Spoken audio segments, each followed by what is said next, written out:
16 жыл бойы Путиннің адамы сол жерде министр болып отырып, бүкіл сол Венгрияның халқының ақшасын Ресейге аударып отырған. Бізде де ғана министрдің бәрі сөйтіп отыр. Тоқаев та сөйтіп отыр. Бүкіл қазақтың ақшасын, несібесін Ресейге беріп отыр, Қытайға беріп отыр. Кеше Мадиярды көрдіңдер ғой, не істеген елі үшін. Бірақ күнде шешті да жағдайын, өздерінің Венгрияның халқының болашағын қолын алып тастап Путиннің. Әлі отсыңдар. Тоқаев бүйтті, Назарбаев бүйтті деп балаңның болашағын жегізіп қойып, өзі жегендері аздай Қытай мен Ресейге бөліп беріп отыр. Балаңның болашағын. Өзің жүрсің құлша. Құлдан бәтәрсіңдер. Құлекеш құлға уақытылы ақша несін береді ғой, тамағын береді ғой. Ертеңге жұмысқа жарасын деп. Ал саған уақытылы тамағыңды да бермейді сенің. Ертеңге керексің ба, керек емессің ба, одноразовыйсың. Просто одноразовый болып отырсыңдар. Тоқаев жасай алмайды. Жасамайды Тоқаев. Тоқаевқа Құдай 2 рет жан бермейді. Қанша миллиард берсеңдер де. Сендер Тоқаев үшін, сен Тоқаевтың орнына Тоқаевқа жаныңды кеудеңнен жұлып берсең де бермейді. Түсіндіңдер ме? Адамға 1 рет беріледі. Қымбатшылық. Сауап болыпты, қымбатшылық болса. Сауап, отырыңдар. Күріштің артынан күрмек су ішкілерін келіп отырыңдар сол. Әбден арам тамақ болып біткесіңдер. Өз еріктерімен проблеманы қалай шешу керек? Мына қымбатшылықтан қалай құтыламыз? Мына балалардың болашағын қалай жасаймыз? Әрекетсіз болғаннан кейін әрине Құдай берекелеріңді алып қойып отыр. Қазақтың берекесі қалған жоқ. Потому что сен өзің әрекетсізсің.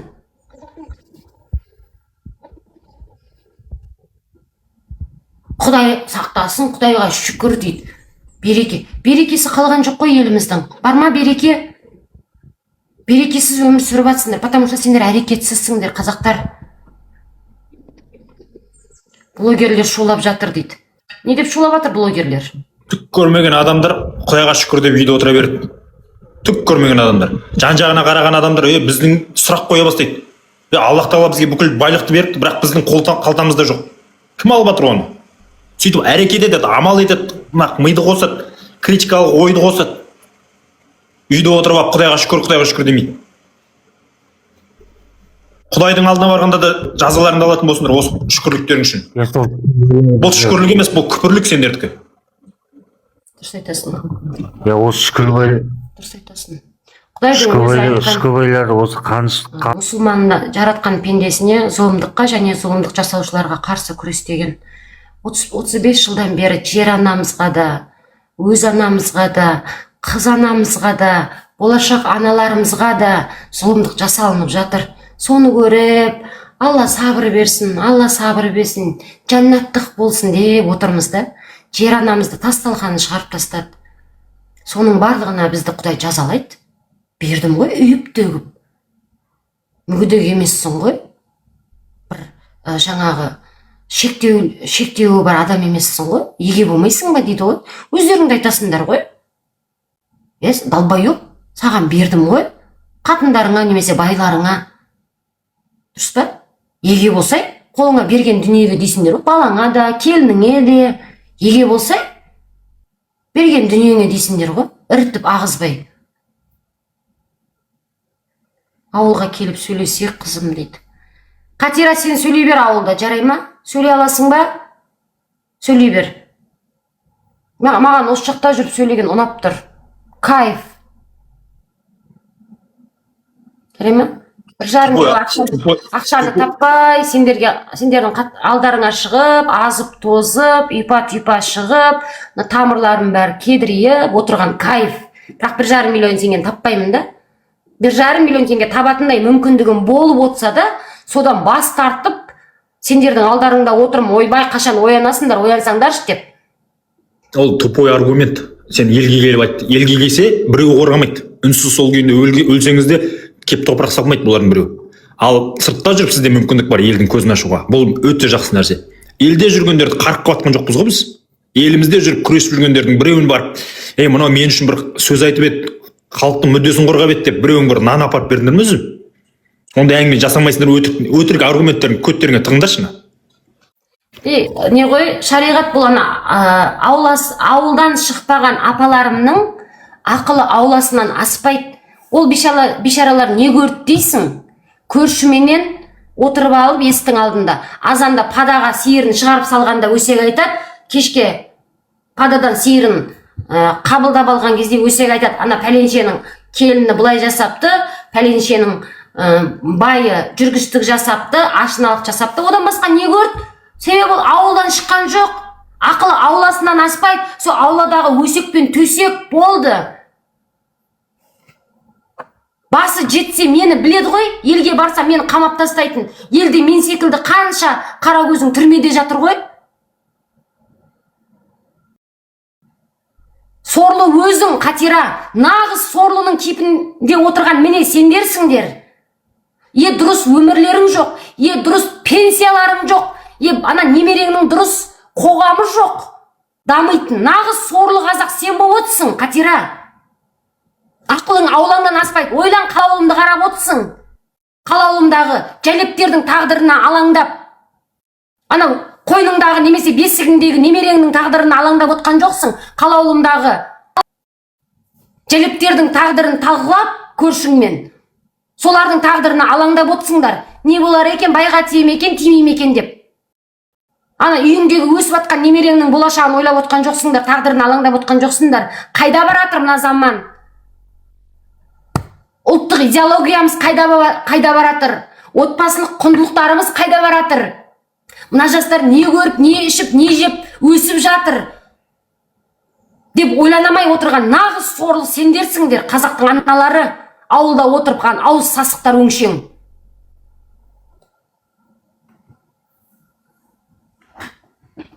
Өтірік па? Қалаулымға 4 сағаттарыңды бөлесіңдер. Ал балаларды тәрбиелеу үшін ағалық, аналық ойларыңды айтып, балаларды тәрбиелеуге бір 4 сағат уақыты түгілі 4 минутта уақыттарыңды бөле алмайсыңдар. Тиктокта да отыр, бүкіл соцсетиде отыр кемпір мен шалдар. Өлең айтып, тоқалды айтып.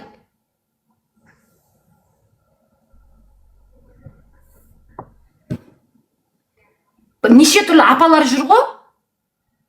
О, красавчик! Не дейді таға, бірдеңе шірдеңе батыл ойнап. Сол ма сендердің көрсеткен тәрбиелерің халыққа, жастарға?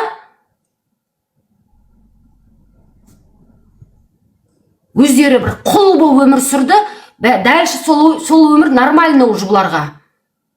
Бір дұрыс жағына елдер ұқсап жан-жағымызға қарайық, білімді болсын жастар, ажырасу азайсын, халықтың саны көбейсін, ашыналық, жезөкшеліктер, зұлымдықтар жойылсын деген нәрсе жоқ.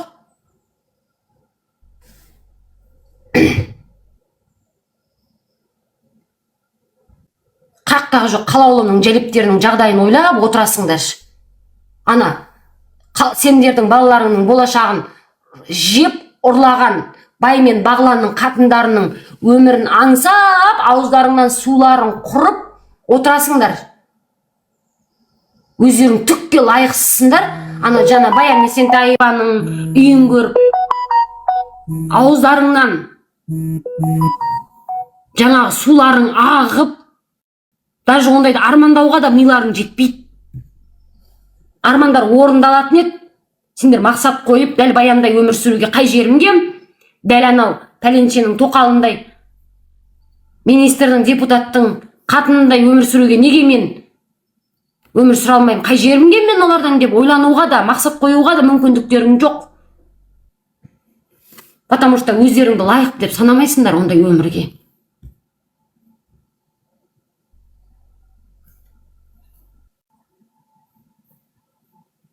Мына немен приватный аккаунтпен жазып отырған точка, юзер, генерал, сендердікін мен ғана оқып отырмын, халық оқымайды. Не переживайте, а сендердің жазып атқан сөздерің менің дамбалымның ішіндегі бөзім, түсіндіңдер ма? Түсіндіңдер ма? жазып әуре болмай ақ қойыңдар. Сендердің жазғандарыңды тиктоктың өзі халыққа оқытқызбай скрытый қылып отыр.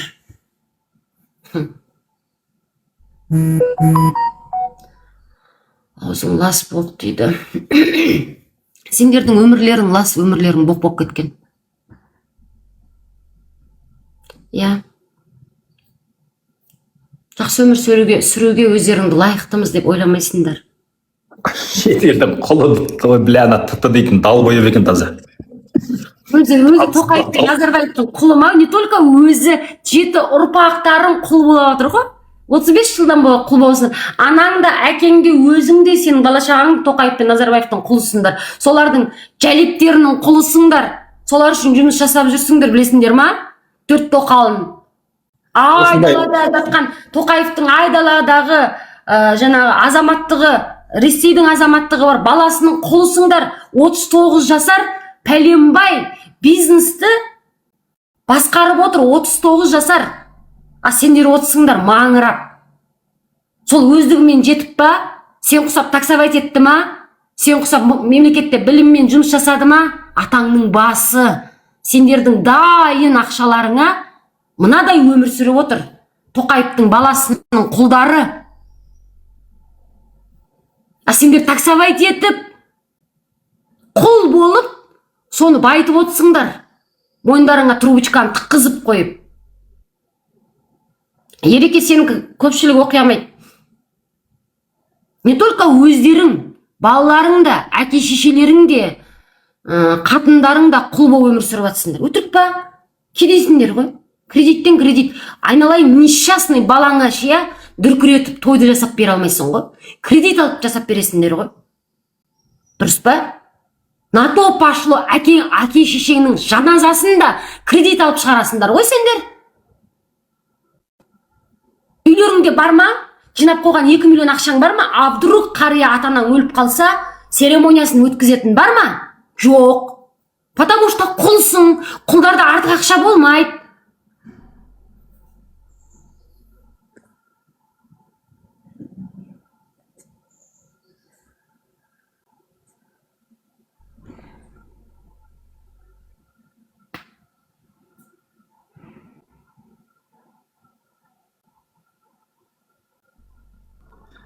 Бұларға сана берсін. Сана бермесе ала берсін. Дамбо, иди нахуй. Мен тіліме ықтияр.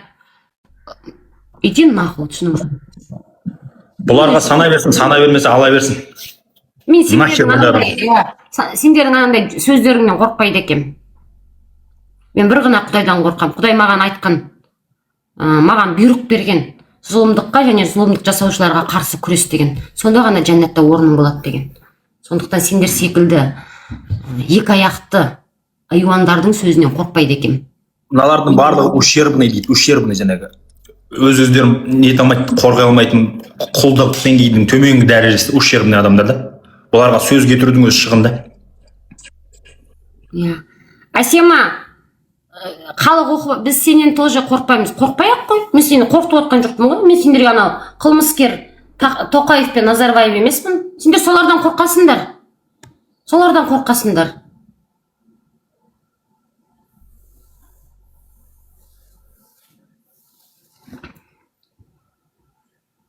Потому что Құдайдан қорқпайсыңдар да, солардан қорқасыңдар.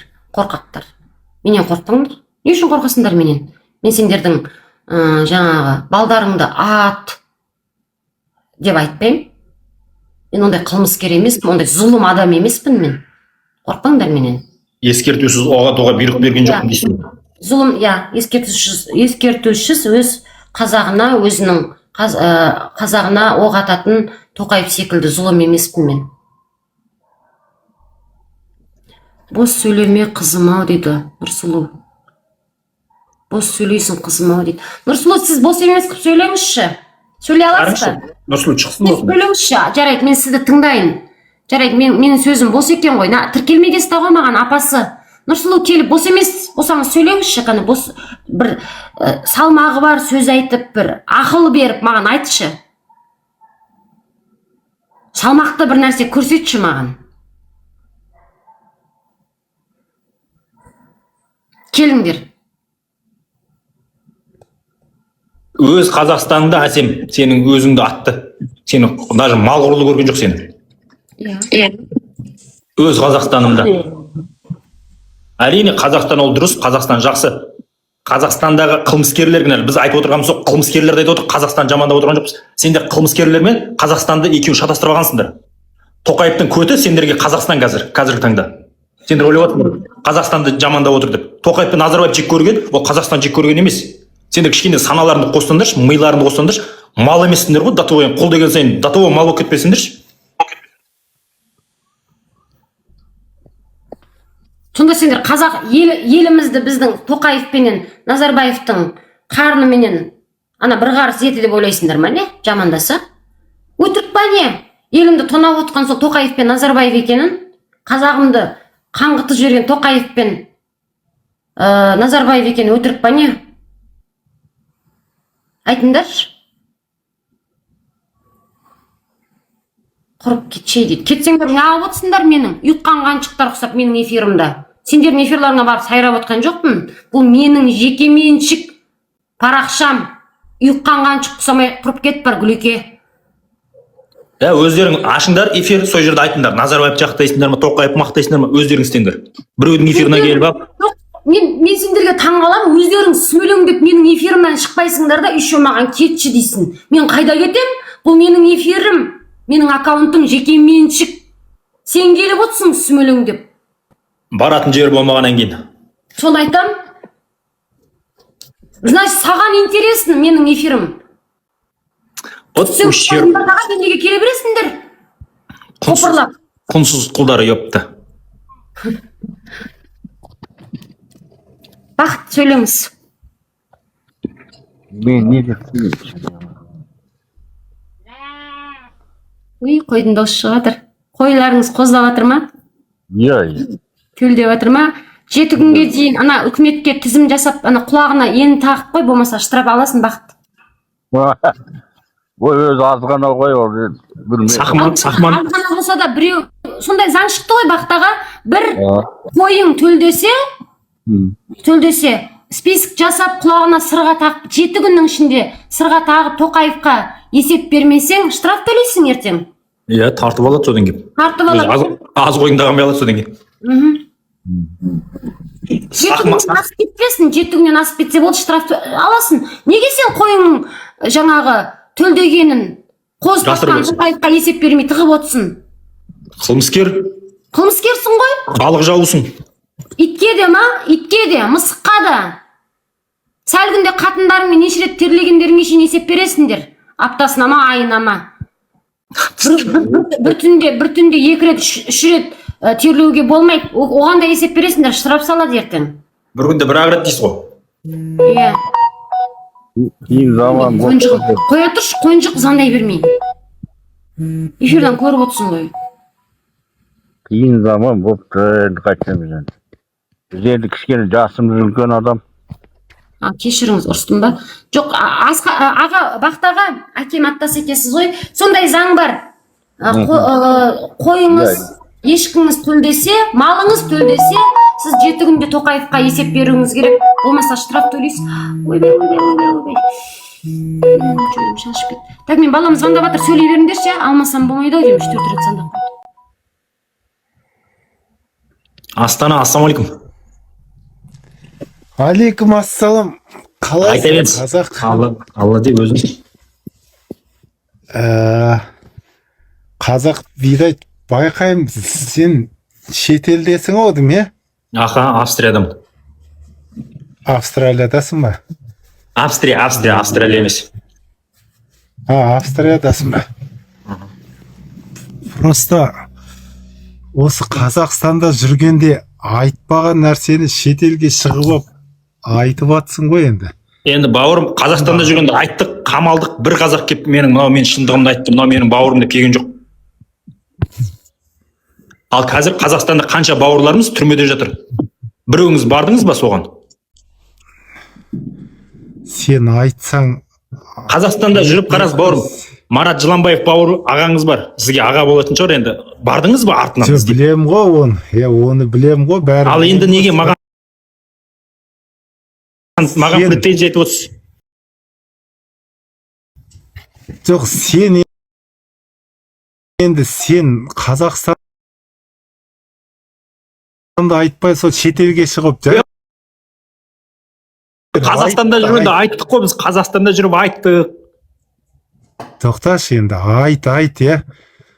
Но бірақ шетелге барып, ана есегің судан өтіп алғаннан кейін, ой, сендер құлсыңдар деп халыққа. Астана енді, Астана жарайды, иә, құл болмасаң докажи. Шетелге шықта келіп айтшы. Айтшы келіп шетелге шығып. Духың жете ма? Сен шетелге шығуға загран паспортыңда жоқ қой, сорлау. Шетелге келіп айтса, дәл мен құсап қатарын көбейтеді. Шетелдіктер, Украинаның қыздары елдеріне қауіп төнген кезде бәрі шетелге шықты да шешінді. Безгалтырын бәрін тырдай жалаңаш болып, ойбай бізді ана Путин өлтіріп жатыр, қырып жатыр, елімді, жерімді, ұлтымды жойып жатыр деп шетелге шығып шешініп тастады Украинаның қыздары. Сендер де шықсаңдар шетелге. Жарайды, Қазақстанда айтамайды екенсің, не твоя майтар, шетелге шығыңдар онда. Айтайық бәріміз жақта айғайлап. Ай, Астана, сендер неге саналарың датаға төмен? Датаға төмен саналарың. Енді білер, датаға құл емес шығарсыңдар енді. Йоп, твой. Қазақ, сен де осы жерде құл болып жүрдің ғой енді. Жүрдім, мойында, мен де болдым. Бірақ мен санам оянды. Оянды, мен де мойындаймын. Жоқ, Астана, мен де мойындаймын, мен құл болдым. Сендер сияқты ойладым. Назарбаев жақсы көрдім мен де. Потому что елдің ертең осының ғана арқасында деп ойладым. Бірақ ақмақ екенін болды түсіндім. Бірақ мен кеш түсінбей ертерек түсіндім. Сендер әлі түсіне алмай жүрсіңдер соны. Жоқ, Астана енді жарайды. Қазір кім бір мен айтып алайыншы, кімге қазақта сөзім бар еді.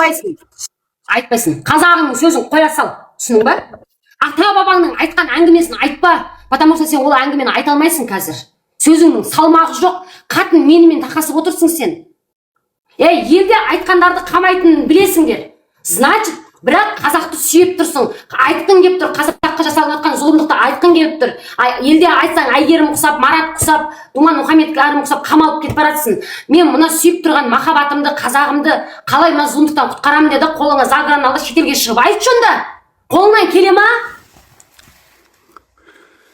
Жоқ, шетелге шығып мен айтсам, мен Тоқаевқа айтатын едім, Назарбаевқа айтатын едім. Сендер ұқсап, анау өздерін, ешектерін судан өтіп алғаннан кейін халыққа сендер құлсыңдар. Енді бізге қара. Олардың дұрыс емес қой, мен соны айтып жатырмын. Құл болса неғып отырсың мәңгіріп? Мен Тоқаевқа да айтып жатырмын, Назарбаевқа да айтып жатырмын, сендерге де айтып жатырмын. Мен құсап істеңдер. Қазақты сүйіп тұрсың ба? Тоқаев пен Назарбаевтың екенін көріп тұрсың ба? Көріп тұрсың ба? Қазақстанда айтамайсың, потому что сені қамап тастайды.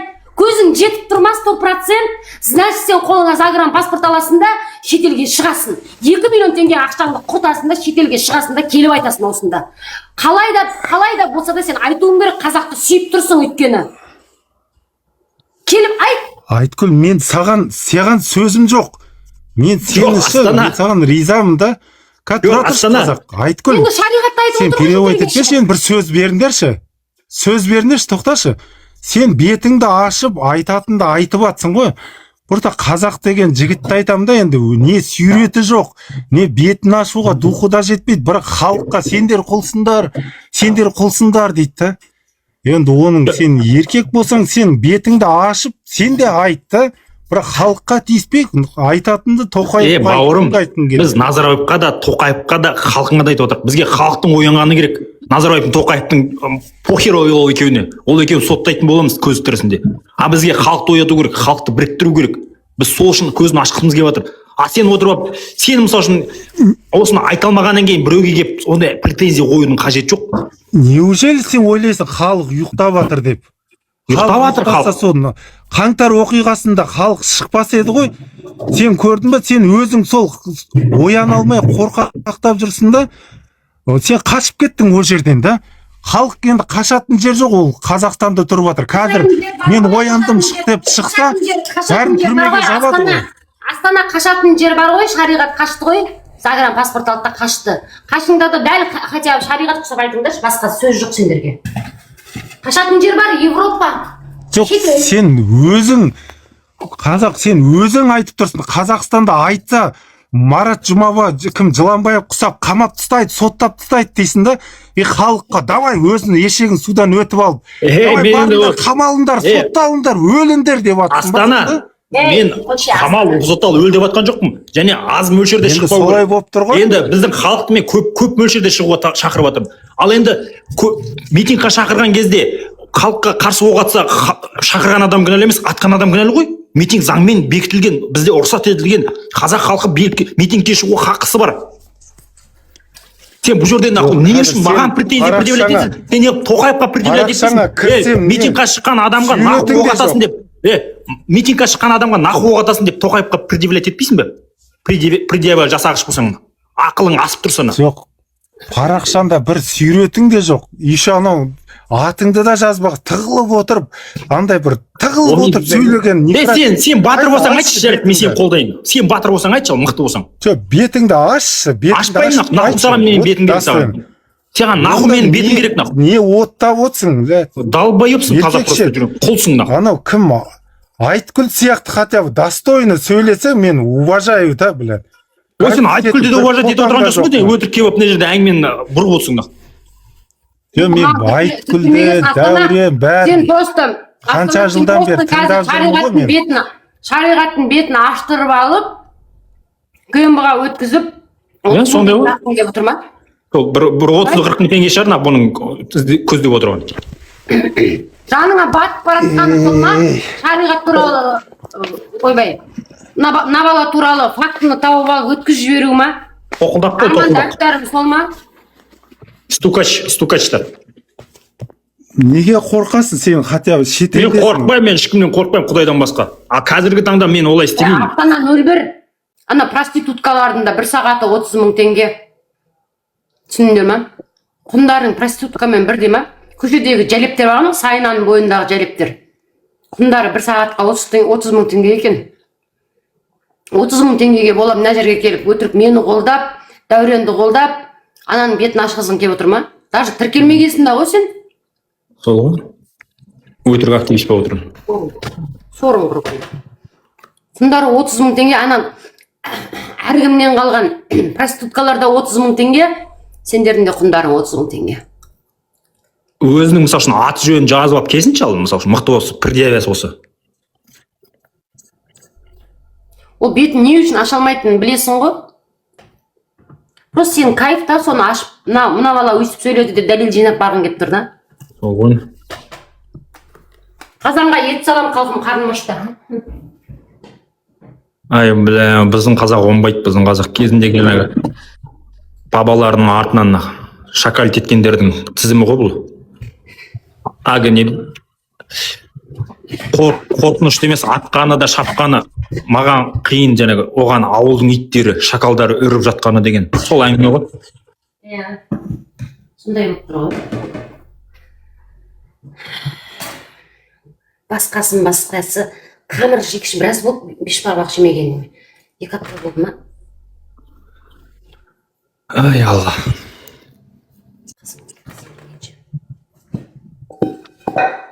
Арасындағы күлесі ауырып айтыр. Үлкен ішті дейді. Бешбармақ жасаймын. Мына сырмен не қалғаса? Ас болсын. Осылай қуырған ғой достар. Жабысып қапты ғой бір заводского. Әдейі істеп, мына қатты сырда жемейді қызым, ұнатпайды, сосын бетісе қойсам жейді завтрак екен.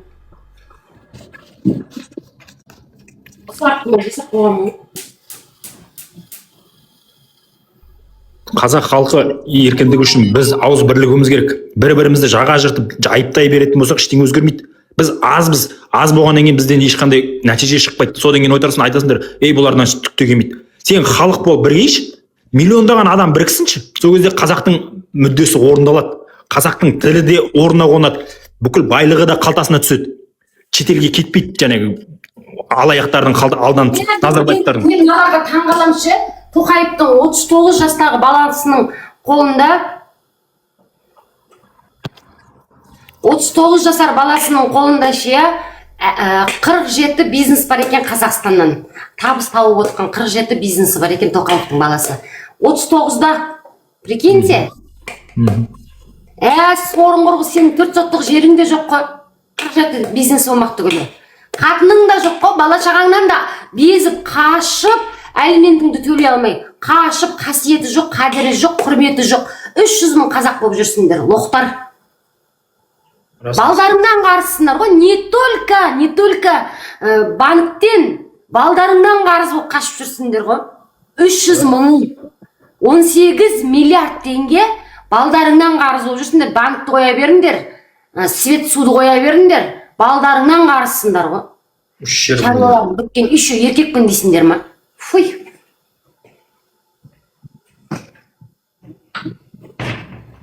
Құдайдың алдына барғанда сол қарыздарыңды қайтара алмай қан қақсайсыңдар ғой. Иә. Борышкер әкелер.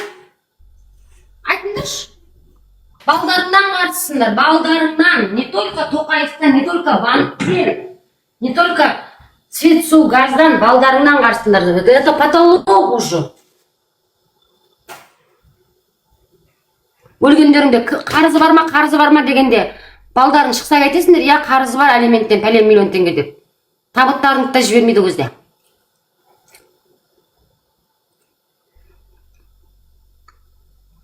Балдарыңа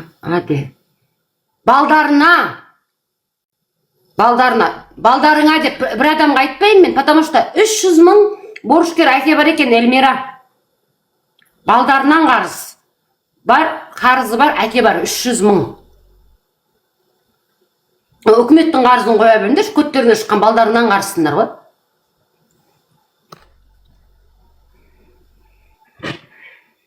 Үкіметтің қарызын қоя беріңдер, бермей қойсаңдар да ризамын, бірақ үкіметтің қарызын бермесеңдер, өтемесеңдер, Құдай жазаламайды. Анау перзенттің қарызын бермесеңдер, Құдай жазалайды. Десіңдер ма? Потому что Құдай саған оны аманат қып берді. Кредитті, коммунальныйды аманат қып берген жоқ. Перзентті саған аманат қып берді. Қызыңды, ұлыңды. Соның қарызынан құтылмасаңдар, жәннатта армандамай ақ қойыңдар. Мешіт саласыңдар ма, жоқ әлде көпір саласыңдар ма, садақа бересіңдер ма, жәннатта орын жоқ, потому что Құдайдың берген аманатын өзінің алдында қарыз болып тұрсыңдар. Осы сендерді балаларыңның, перзенттеріңнің алдарында қарызға тыққан кім? Азайлықпенен, жұмыссыздықпенен қинаған ол үкімет 35 жылдан бері уәдені беріп орындамаған. Дұрыс па? Ассалаумағалейкум, сіздер қалайсыздар? Не істейміз дейді. Не істейсіңдер? 1 мамыр күні алаңға шығып Қазақстан бойынша мирный митинг жасайсыңдар. Тоқаев пен Назарбаевты кетіресіңдер. Тақты алып, парламенттік жүйені құрып, премьер-министрді Мұхтар Әблязов қып жасайсыңдар. 6 ай күтесіңдер. Мұхтар Әблязов сендердің ана балаларыңның қарызын құтылып береді. Сосын жарқырап. Қарындасым, қалайсың? Уағалейкум ассалам. Айтуы бәрі орында.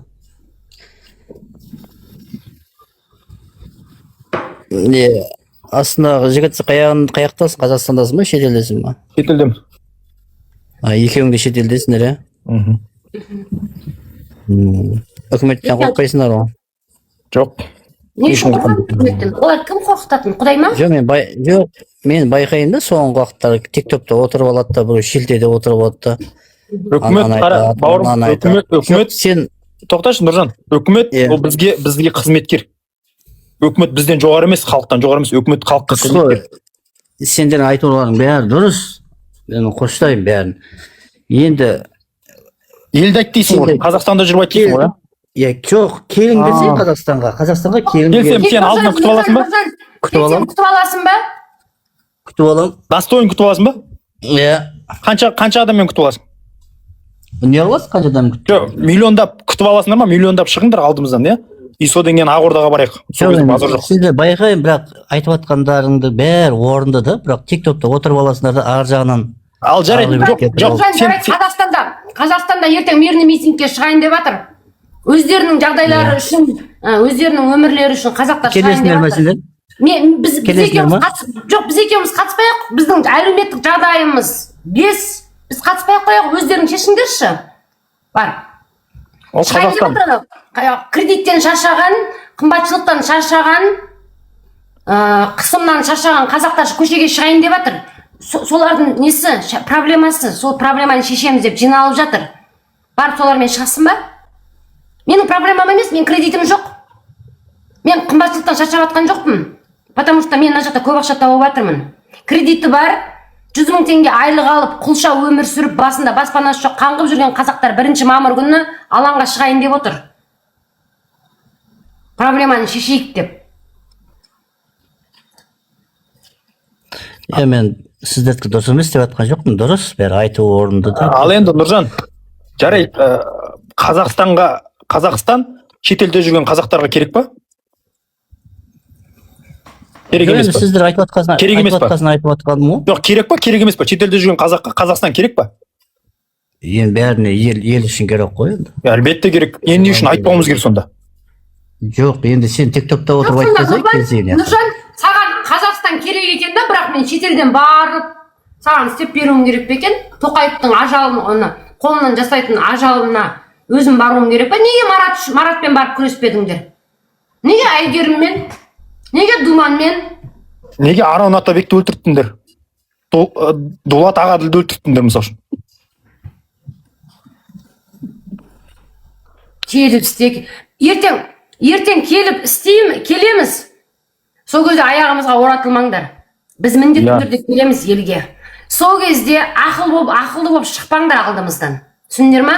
Өйстіп жан кесіп 25 жыл бойы қатынның қызығын, рахатын, баланың рахатын көрмей, жаңағы дұрыс төсектің рахатын, дұрыс кухняның рахатын көрмей, Мұхтар Әблязов қаңғып жүріп жұмыс жасап, қаңғып жүріп қазақты оятып, тұрғызып, қолына билік жеткен күні сайрамаңдар біреуіңде. Түсіндіңдер ма?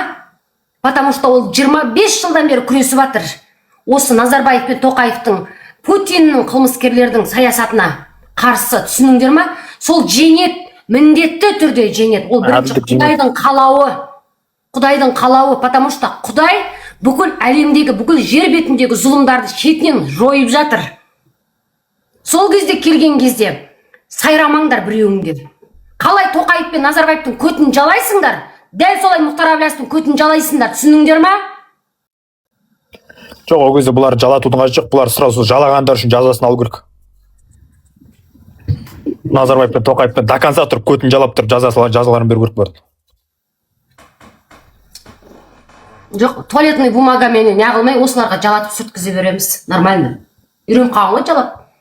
Бірақ бұларға не привыкать. Енді одан басқа қолдарынан боқ келмейді ғой, елді дамытуға, өсіруге қолдарынан келмейді, тек қана жалайды. Бұл жалап үйреніп қалған тілдер болса, туалетный бумагаға ақша құртпаймыз. Био болады, табиғи болады зато.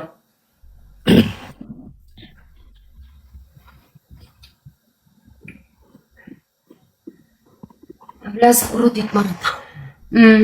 Назарбаев періште, Тоқаев періште, депутаттар періште. Көріп жатырмыз періштелерді.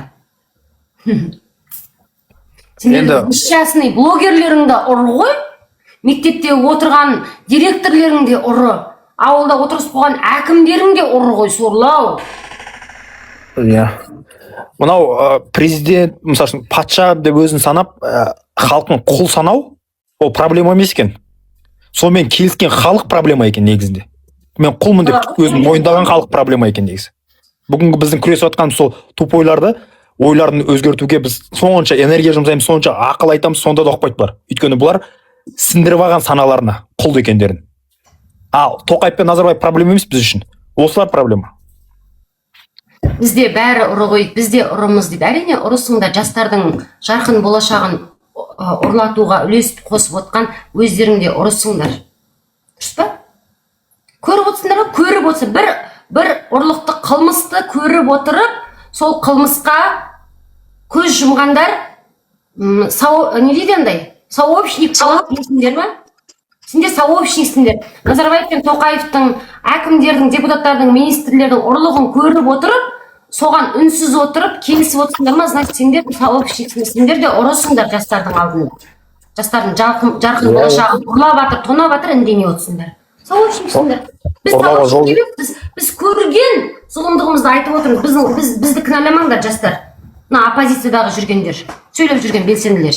Әкелерің, аналарың үйде көтін қыс деп отырған сені шымшылап. Солар кінәлі. Тағы бір жарнама айтып кетейін, иә? 500 адамға отырғанда. Так, бүгін дәл осындай эфирлар телеграмнан жүреді. Ол жерге кімдер келеді? Дәл осындай 500, 1000, 2000 адам отырамыз. Бірақ ол жерде спикерлер кім болады? Мұхтар Әблязов, Серікжан Біляш, Елдос, кім? Заманбек Тлюлиев болады. Тиктокқа ол кісілер келе алмайды, потому что Қытайдың сайты болғаннан кейін ондайлардан қазір Ақниет сәлем. Біздің үкімет қорқады. Давай, маған тіркелмегендерді шығармаңдар, модырлар. Маған тіркелмей ма, гоістқа шығарма. Тіркелсін, менің тәртібіме бағынасыңдар, тәртібіме бағынбайсыңдар ма, менің аудиториямда сөйлемейсіңдер. Солар барлығы спикерлер болып келеді. Сондықтан Мұхтар Әблязовпен бірге отырып, Крутой Қазақстанды құрғыларыңыз келсе, ақшаны қайдан аламыз, қалай бастаймыз? Ой, жағыңызшы, бейбарыс шум болып жатыр ғой. Бейбарыс шум болып жатыр сізде. Қалай бастаймыз десеңіздер, Телеграм кімге Заманбекке тіркеліңіздер. Бүгін Қазақстан сағатта 19:30-да прямой эфир өтеді. Күнделікті прямой эфир өткіземіз, сонда отырып ақылдасасыздар. Дұрыс қой, бір тудың астына жиналатын күн келді дейді. Енді жиналыңдар. Потому что жақсылық көрсеңдер де өздеріңнен, жамандық көрсеңдер де өздеріңнен. 35 жыл бойы Назарбаев пен Тоқаевқа мүмкіндік бердіңдер. Бірақ дәл қазір сендер ол 35 жылдан жақсылық көріп отқан жоқсыңдар, жамандық көріп отсыңдар. Дұрыс па? Мойындап отсыңдар, каждыйың. Өмірлеріңмен мойындатқызып қойды, күнделікті тіршіліктеріңмен мойындатқызып қойды. Сондықтан әрекет жасау керек, бір тудың астына бірігу керек. Міне Венгрияны көрдіңдер, иә? 16 жыл бойы Венгрияның халқының қалтасындағы ақшаның бәрін Ресейге аударып отырған министрдің бычтын шығарып, көтінен тепті. Мадияр деген біреу келді. Бір мадияр жоқ па біздің елде, дәл сондай жұмыс жасайтын? Жұттың мадияры мадияр, менің қазақтың мадияры не болып кетті өзі? Шадияр болды ма, Садияр болдыңда ма, не болдыңдар? 16 жылдан бері ұлттық қордан ақшаның бәрін жыңқырып, Ресейдің азаматы екен ол. Со жаққа Путинді қаржыландырып отырған екен. Халқы тұрды да бір-ақ күнде оны алып лақтырып тастады да өздерінің балдарын қойып қойды, мадиярларын міне деді. Давай енді бізге болашақ жаса деп. Солай істеуге болмай ма бізге? Біз қашанғы Ресей менен Қытайды байытып, одан қалса Тоқаевтың мен Назарбаевтың жәлептерін тойдырып отыра береміз? Бізде сондай мадиярлар жоқ па елде? Бар. Сол мадиярымыз біздің Мұхтар Әблязов. Соған мүмкіндік алып беруге, міне халық. Ана Венгрияның халқы қандай әрекет жасады мадиярды орынға қоюға. Дәл солай бізде өзіміздің мадиярымыз, Мұхтарымызды мүмкіндік алып беріп, таққа отырғызуымыз керек. Бізде 6 айда Крутой Қазақстанда өмір сүреміз. Крутой Қазақстанын Әблязов 6 айда жасап береді. Жасап бермей ма? Оны да көтенінен бір тегіңдерді қуып шығыңдар. Дұрыс. Бірігу керек. Не істейміз дегенде бірігу керек. Қазақ халқы не істейміз деген сұрақ болды. Ақмақтың сұрағы. Бүкіл халық біргеміз, зұлымдарды орнынан аламыз, болды. Басқа шаруа жоқ бізде.